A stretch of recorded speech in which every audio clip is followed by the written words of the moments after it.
Robinson Crusoe. Capítulo 12. Una cueva refugio. Mientras realizaba estas tareas, no abandonaba mis otros asuntos. Me ocupaba, sobre todo, de mi pequeño rebaño de cabras, que no solo era mi reserva de alimentos para lo que pudiese ocurrir, sino que me servían para abastecerme sin necesidad de gastar pólvora y municiones, y me ahorraban la fatiga de salir a cazar. Por lo tanto, no quería perder estas ventajas y verme obligado a tener que criarlas nuevamente. Después de considerarlo durante mucho tiempo, encontré dos formas de protegerlas. La primera era hallar un lugar apropiado para cavar una cueva subterránea y llevarlas allí todas las noches. La otra era cercar 2 o 3 predios tan distantes unos de otros y tan ocultos como fuese posible, en los cuales pudiese encerrar una media docena de cabras jóvenes. Si algún desastre le ocurría al rebaño, podría criarlas nuevamente en poco tiempo y sin demasiado esfuerzo. Esta última opción, aunque requeriría mucho tiempo y trabajo, me pareció la más razonable. Consecuentemente con mi plan, pasé un tiempo buscando los parajes más retirados de la isla hasta que hallé uno que lo estaba tanto como hubiese podido desear. Era un pequeño predio húmedo, en medio del espeso monte donde, como ya he dicho, estuve a punto de perderme cuando intentaba regresar a casa desde la parte oriental de la isla. Allí encontré una extensión de tierra de casi 3 acres, tan rodeada de bosques que casi era un corral natural o, al menos, no parecía exigir tanto trabajo hacer uno si lo comparaba con otros terrenos que me habría costado un gran esfuerzo cercar. Inmediatamente me puse a trabajar y, en menos de un mes, lo había cercado totalmente. Aseguré allí mi ganado o rebaño, como queráis, que ya no era tan salvaje como se podría suponer al principio. Sin demora alguna, llevé 10 cabras jóvenes y 2 machos cabríos. Mientras tanto, seguía perfeccionando el cerco hasta que resultó tan seguro como el otro y, si bien me tomó bastante más tiempo, fue porque me permití trabajar con mucha más calma. La causa de todo este trabajo era, únicamente, la huella que había visto y que me provocó grandes aprensiones.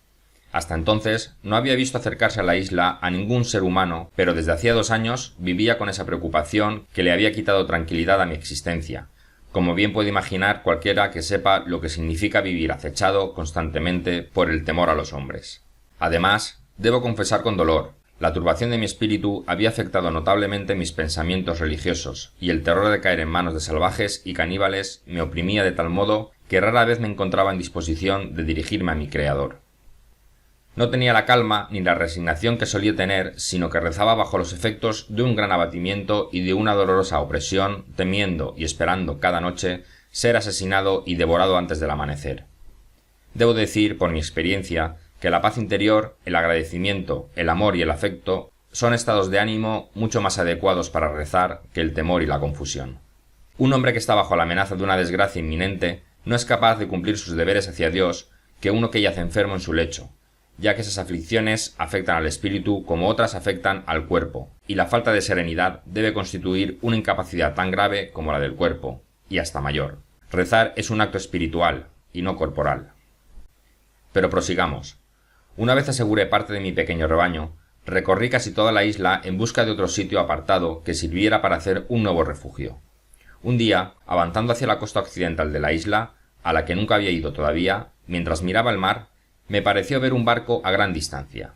Había rescatado 1 o 2 catalejos de los arcones de los marineros, pero no los traía conmigo, y el barco estaba tan distante que apenas podía distinguirlo, a pesar de que lo miré fijamente hasta que mis ojos no pudieron resistirlo. No sabría decir si era o no un barco, solo sé que resolví no volver a salir sin mi catalejo en el bolsillo. Cuando bajé la colina hasta el extremo de la isla en el que no había estado nunca, tenía la certeza de que haber visto la huella de una pisada de hombre no era tan extraño como me lo había imaginado. Lo providencial era que hubiese ido a parar al lado de la isla que no frecuentaban los salvajes. Hubiese sido fácil imaginar que, frecuentemente, cuando las canoas que provenían de tierra firme se internaban demasiado en el mar, venían a esa parte de la isla para descansar. Igualmente, como a menudo luchaban en las canoas, los vencedores traían a sus prisioneros a esta orilla donde, conforme a sus pavorosas costumbres, los mataban y se los comían, como veremos más adelante. Cuando descendí de la colina a la playa, y estaba, como he dicho, en el extremo sudoeste de la isla, me llevé una sorpresa que me dejó absolutamente confundido y perplejo. Me resulta imposible explicar el horror que sentí cuando vi, sobre la orilla, un despliegue de calaveras, manos, pies y demás huesos de cuerpos humanos y, en particular, los restos de un lugar donde habían hecho una fogata, en una especie de ruedo, donde acaso aquellos innobles salvajes se sentaron a consumir su festín humano, con los cuerpos de sus semejantes. Estaba tan estupefacto ante este descubrimiento que, durante mucho tiempo, no pensé en el peligro que me acechaba. Todos mis temores quedaron sepultados bajo la impresión que me causó el horror de ver semejante grado de infernal e inhumana brutalidad y tal degeneración de la naturaleza humana. A menudo había oído hablar de ello, pero hasta entonces no lo había visto nunca tan cerca. En pocas palabras, aparté la mirada de ese horrible espectáculo y comencé a sentir un malestar en el estómago. Estaba a punto de desmayarme cuando la naturaleza se ocupó de descargar el malestar de mi estómago y vomité con inusitada violencia, lo cual me alivió un poco. Pero no pude permanecer en ese lugar ni un momento más, así que volví a subir a la colina a toda velocidad y regresé a casa. Cuando me había alejado un poco de aquella parte de la isla, me detuve un rato, como sorprendido. Luego me repuse y, con todo el dolor de mi alma, con los ojos llenos de lágrimas y la vista elevada al cielo, le di gracias a Dios por haberme hecho nacer en una parte del mundo ajena a seres abominables como aquellos, y por haberme otorgado tantos privilegios, aun en una situación que yo había considerado miserable. En efecto, tenía más motivos de agradecimiento que de queja y, sobre todo, debía darle gracias a Dios porque aun en esta desventurada situación me había reconfortado con su conocimiento y con la esperanza de su bendición, que era una felicidad que compensaba con creces toda la miseria que había sufrido o podía sufrir. Con este agradecimiento regresé a mi castillo y, a partir de ese momento, comencé a sentirme mucho más tranquilo respecto a mi seguridad, pues comprendí que aquellas miserables criaturas no venían a la isla en busca de algo, y, tal vez, tampoco deseaban ni esperaban encontrar nada. Seguramente habían estado en la parte tupida del bosque y no habían encontrado nada que satisficiera sus necesidades. Llevaba 18 años viviendo allí sin tropezarme ni una vez con rastros de seres humanos y, por lo tanto, podía pasar 18 años más, tan oculto como lo había estado hasta ahora, si no me exponía a ellos.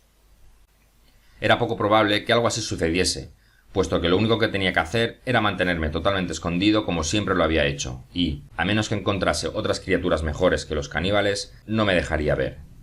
Sin embargo, sentía tal aborrecimiento por esos malditos salvajes que he mencionado y de su despreciable e inhumana costumbre de devorar a sus semejantes, que me quedé pensativo y triste y no me alejé de los predios de mi circuito en 2 años. Cuando digo mi circuito, me refiero a mis 3 fincas, es decir, mi castillo, mi casa de campo, a la que llamaba mi emparrado, y mi corral en el bosque.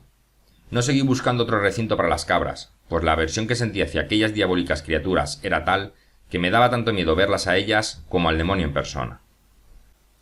Tampoco volví a visitar mi piragua en todo ese tiempo, sino que preferí hacerme otra, ya que no podía ni pensar en hacer un nuevo intento de traerla a este lado de la isla, pues si me topaba con aquellos seres en el mar y caía en sus manos, sabría muy bien a qué atenerme. Pero el tiempo y la satisfacción de saber que no corría ningún riesgo de ser descubierto por esa gente comenzó a disipar mi inquietud y seguí viviendo con la misma calma que hasta entonces, solo que ahora era más precavido y estaba más alerta a lo que ocurría a mi alrededor, no fuera que pudiesen verme. También era más prudente al disparar mi escopeta, por si había alguno en la isla que pudiera oírme. Era una gran suerte disponer de un rebaño de cabras domésticas, pues no tenía que cazarlas ni dispararles en el bosque. Si alguna vez capturé una cabra después de aquel día, fue con trampas y lazos, como lo había hecho anteriormente, y en 2 años no disparé el arma ni una sola vez, aunque nunca salía sin ella. Más aún, como tenía 3 pistolas que había rescatado del barco, siempre llevaba, por lo menos, 2 de ellas, aseguradas a mi cinturón de cuero de cabra. También limpié uno de los machetes que tenía y me hice otro cinturón para llevarlo. De este modo, cuando salía, tenía el aspecto más extraño que se puede imaginar, si se añade a la descripción que hice anteriormente de mi indumentaria, las 2 pistolas y el machete de hoja ancha que llevaba colgando, sin vaina, de un costado de mi cinturón. Como he dicho, durante un tiempo recuperé la calma y la tranquilidad, aunque no dejé de tomar precauciones. Todo esto me demostraba cada vez con más claridad que no me encontraba en una situación tan deplorable como otros. Más bien, estaba mucho mejor de lo que podía estar si Dios así lo hubiese decidido. Esto me hizo pensar que si los hombres compararan su situación con la de otros que están en peores circunstancias y no con los que están mejor, se sentirían agradecidos y no se quejarían de sus desgracias. Como en la situación en la que me hallaba, en realidad no había demasiadas cosas que echara de menos, pensé que los temores que había padecido a causa de aquellos salvajes y mi preocupación para salvar mi vida habían disminuido mi ingenio y me habían hecho abandonar el proyecto de hacer malta con la cebada para, luego, tratar de hacer cerveza. Esto era, en verdad, un capricho y, a menudo, me reprochaba mi ingenuidad, pues me daba cuenta de que para hacer cerveza necesitaba muchas cosas que no podía procurarme. No disponía de barriles para conservarla, que, como ya he dicho, nunca logré fabricar, a pesar de que pasé muchos días, más bien semanas y meses, intentándolo sin ningún éxito. Tampoco tenía lúpulo ni levadura para que fermentase, ni una marmita u otro recipiente para hervirla.